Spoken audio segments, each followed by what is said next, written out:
Everyone has wondered at some point, what happens after death? Do we reincarnate? Does everything just end? Sadhguru reveals that the truth is far more complex than we imagine. What we call I isn't as permanent as it seems, and what happens after death is directly shaped by our choices and accumulated karma. If you think the soul is something eternal and unchanging, maybe it's time to question that belief. The answer might completely shift your perspective on life and what comes after. The wheel of life keeps turning, fueled by karma, like an engine that never stops. Sadhguru teaches that every action, thought, and emotion leaves a mark, an invisible thread weaving the destiny of a being. Rebirth doesn't just happen randomly. It occurs because something within you still needs to be resolved. Think of it like a cosmic bank account. Every debt must be settled before the cycle can end. If someone lives full of conflicts and unfulfilled desires, their energy seeks a new body to continue the journey. That's why some children are born with natural talents or unexplained fears, traces of the past echoing into the present. Karma acts like cement, binding together different layers of existence, the physical, the mental, and the energetic. If these connections are strong, rebirth happens almost immediately, like an irresistible pull back into the game of life. But if the karmic structure weakens, the gap between lives can be longer. Some people feel a deep connection to certain cultures or time periods, as if a distant echo is whispering who they once were. This isn't just coincidence, but the imprint of past experiences. Those who master their energy can recognize these impressions and even dissolve them, accelerating their evolution. If all of this sounds mysterious, think about vivid dreams that sometimes feel more real than reality itself. Some say these dreams are fragments of past lives trying to surface. But the real question is, how do we break this cycle?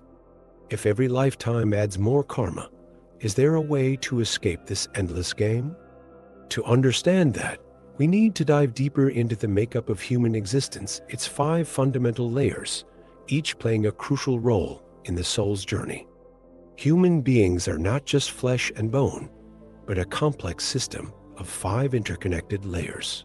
The first, Annamaya Kosha, is the physical body shaped by what we eat. Like a piece of the earth we temporarily call me, this layer is constantly renewing itself.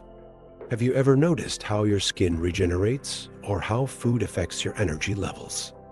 That's because the physical body isn't fixed, it's an ongoing process.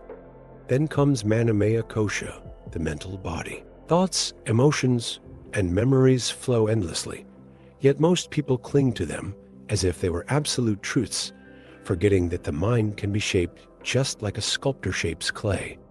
The third layer, Pranamaya Kosha, is the energy body. Think of it like a house's electrical system. If there are faults, nothing works properly. Breath is the key to strengthening this layer, which is why practices like pranayama and yoga are so powerful. When energy flows smoothly, both the body and mind fall into harmony. But there's something beyond that, Vignamaya Kosha, a transition state between the physical and the non-physical. It's that gut feeling, the knowing without logic, the sense that something is right or wrong before it even happens. Many people ignore this natural intelligence, but those who listen to it move through life with more clarity and purpose. Finally, there's Anandamaya Kosha, the bliss body. This layer isn't a separate entity, but a state where there is no need, only completeness. When someone touches this level, the search for meaning and identity dissolves. What does that mean in practical terms? Most people are trapped between their body and mind, never realizing that something much bigger is at play. But just understanding these layers isn't enough. You need to see how karma is imprinted onto these structures, shaping the course of your life in ways you may not even realize. Karma isn't just a philosophical concept, it's literally imprinted on your body, mind, and energy. Every action, every thought, every intention leaves a mark, like footprints in the sands of time. Your physical body carries inherited habits, not just from your parents, but from generations before you. Ever notice how some people seem naturally inclined toward certain behaviors, even as kids? That's because karma shapes the very structure of your being. The mental body, in turn, is a vast field of patterns and conditioning. If someone constantly reacts with anger or fear, it's because those responses have been reinforced over many lifetimes. In the energy body, karma works like a programming code. Imagine a computer running software that was installed lifetimes ago. It influences your desires, your perception, and even your resistance to change. That's why some people feel an inexplicable pull toward spiritual practices, while others resist them with everything they've got. But here's the key. If the karmic structure is completely dissolved, there's no reason for another birth. The cycle of rebirth is like a contract. It only stays valid as long as there are unfinished business and unresolved TIs. The real game of life isn't about just collecting good karma and avoiding bad karma. It's about transcending the need for the game itself. If the karmic structure is fully dismantled, the being is freed from the compulsion to be reborn. That doesn't mean disappearing. It means merging with existence in a way that the ordinary mind can't grasp. And that brings us to the ultimate question. How can someone reach this state? The answer lies in final liberation moksha, a state beyond karma, beyond identity itself. Moksha isn't some distant concept or a promise for the afterlife.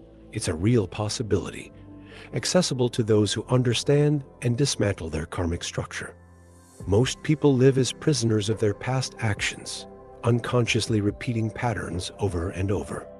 But those who completely dissolve their karma experience something rare: absolute freedom. Imagine no longer being dragged by compulsions, desires, or fears. When karma is erased, the cycle of rebirth loses its purpose. There's nothing left to pull the being back. It simply doesn't need to return.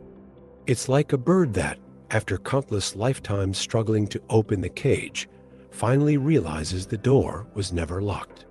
This state is known as Mahasamadhi, a phenomenon few truly understand. It's not an ordinary death, but a complete merging with existence. Many spiritual masters have left this world consciously, shedding their bodies like someone taking off an old piece of clothing. The difference between someone who attains moksha and someone who doesn't lies in their ability to strip away layers of identity. Every thought of "I am this" or "I am that" reinforces the karmic structure. And as long as that structure exists, the wheel of life keeps turning. But when someone completely dissolves the illusion of I, the game is over. That might sound extreme to those still caught up in material life, but what if there's something in between? What if there's a state where the soul isn't completely free, yet not entirely bound either? This is where a fascinating phenomenon comes into play: those who can't fully move on and remain stuck between worlds, weighed down by unresolved karma. What happens to these energies? This is the realm of ghosts and intense karmic imprints. Not every being that dies immediately moves on to a new birth or dissolves into existence. Some remain trapped, lingering between worlds, carrying the burden of unresolved karma. Sadhguru explains that this happens because some people's karmic structure is too dense to dissolve quickly. Imagine someone who dies in the midst of deep inner turmoil, filled with unfinished desires and overwhelming emotions. Their energy doesn't just vanish, it stays active, sometimes even becoming noticeable to the living. That's why ghost stories exist in every culture. Some are pure imagination, but others are based on real phenomena. Places where many people have died tragically often carry a heavy energy, because the karma of those who passed hasn't yet dissipated. Have you ever walked into a place that felt heavy, like something was lingering there? In many cases, those sensations aren't just in your head. They're energetic imprints of lives that haven't fully moved on. People with heightened sensitivity can pick up on this easily, But even those who aren't energy aware have probably experienced chills or sudden shivers for no apparent reason. This phenomenon doesn't mean someone is doomed to wander forever. There are practices to dissolve the karma of those who have passed, including specific rituals or even focused intentions. But the truth is, no one escapes the laws of existence. Sooner or later, the karmic structure dissolves and the energy returns to its natural flow. And speaking of returning, there's one certain destination for every physical body after death, an unavoidable process that reminds us of a simple truth. Nothing material can be taken beyond this life. The physical body is nothing more than a loan from the earth. It is born from it, grows with the nourishment it provides, and in the end, must return to the soil. No matter how powerful someone was in life, no one can take even a single grain of dust beyond death. Yet, many live as if they could hold onto things forever. The reality is that when we go, we leave everything behind: possessions, status, titles, and even relationships. The only thing that carries on is the karmic imprint, the energetic balance of one's actions. The body, no matter how well or poorly it was treated, simply returns to the cycle of nature. Some cultures understood this deeply and developed rituals to accelerate that return. Cremation, for example, isn't just a tradition, it's a way to help dissolve the identity of the deceased. When the body disintegrates quickly, the energy connected to it also disperses more easily. Burial, on the other hand, preserves the physical form for longer, which can prolong the attachment to the body for those who haven't yet realized they've moved on. Regardless of the method, the final destination is the same. What we call I today will soon turn to dust, nourishing other forms of life. If this feels like an uncomfortable thought, it might be because so few accept the impermanence of existence. But understanding this cycle can bring immense freedom. If nothing can be taken with us, why live carrying so much weight? When the body is gone, the remaining energy determines the next step. And this transition isn't random. The way someone dies and their mental state at the moment of passing directly influence what comes next. That brings us to the most mysterious part of rebirth, the process that determines when and how a new life begins. Rebirth isn't some cosmic lottery. It's a precise process, dictated by the force of accumulated karma.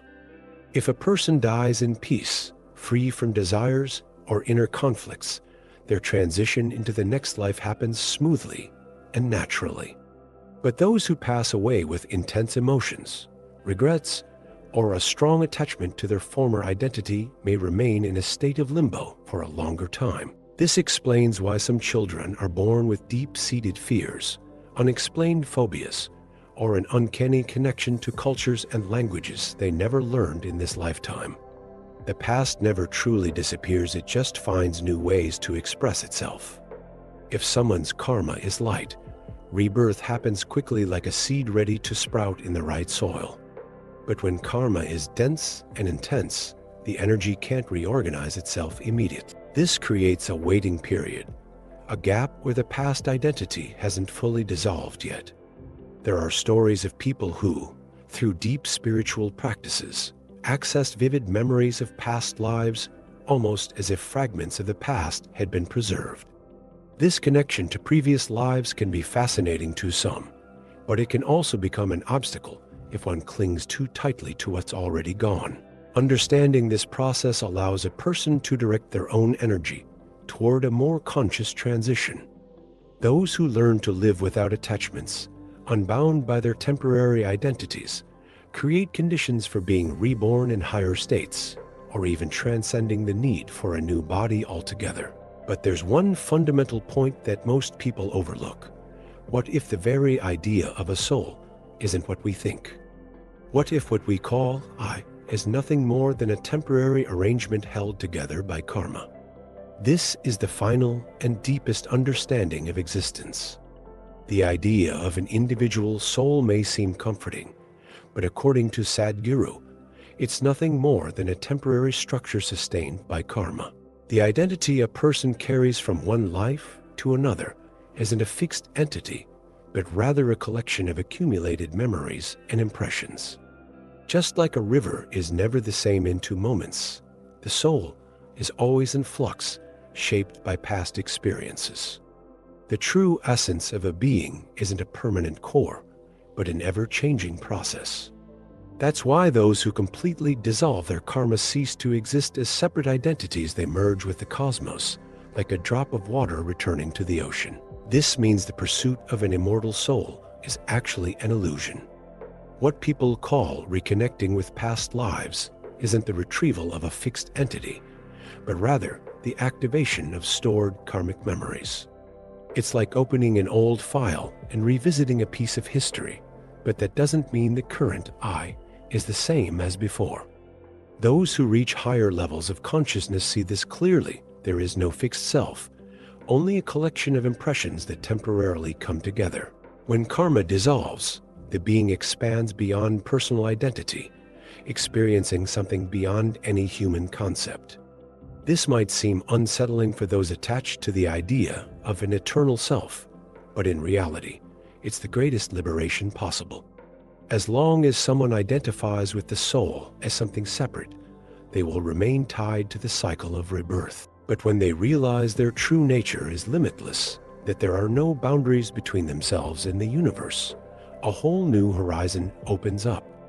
After all, if we are not this body, this mind, or even this soul, then what are we?